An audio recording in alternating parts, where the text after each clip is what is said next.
ಗಂಡಸರೇ ಹಾಗೆ. ಗಂಡಸರು ತುಂಬಾ ಕೆಟ್ಟವರು. ಅವರು ತಂದೆಯಾಗಿದ್ದರೆ ದೇವರು, ತಮ್ಮನಾಗಿದ್ದರೆ ಬಲ, ಮಗನಾಗಿದ್ದರೆ ನಂಬಿಕೆ, ಗಂಡನಾಗಿದ್ದರೆ ಒಲವು, ಇನ್ನು ಪ್ರಿಯಕನಾಗಿದ್ದರೆ ಅವನೇ ಬದುಕು.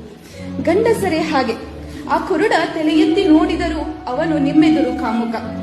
ಸಹಾಯಕ್ಕೆ ಮುಂದಾದರೆ ಚಪಲ ಬುದ್ಧಿಯವನು, ಇಲ್ಲವೇ ಅವನು ರಸಿಕ.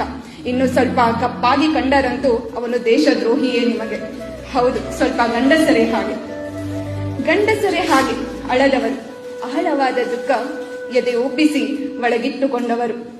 ಶಿಲ್ಪವಾದರೂ ಕಣ್ಣಿಗೆ ಕಲ್ಲಾದವರು, ಕಬ್ಬಿಲ್ಲದೆ ದುಡಿದು ಬೆಲ್ಲವಾದವರು.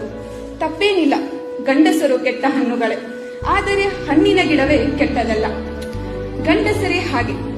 ಜಗದಗಲದ ನೋವನ್ನು ನಗುವಲ್ಲೇ ಮುಚ್ಚಿದವರು, ಯಾರನ್ನೂ ಮೆಚ್ಚಿಸದೆ ಮನೆಗಾಗಿ ಮಾರುವೇಷ ತಟ್ಟು ಬಜಾರಿನಲ್ಲಿ ನಗು ಮಾರುವ ಗಂಡಸರೇ ಹಾಗೆ ತುಂಬಾ ಕೆಟ್ಟವರು.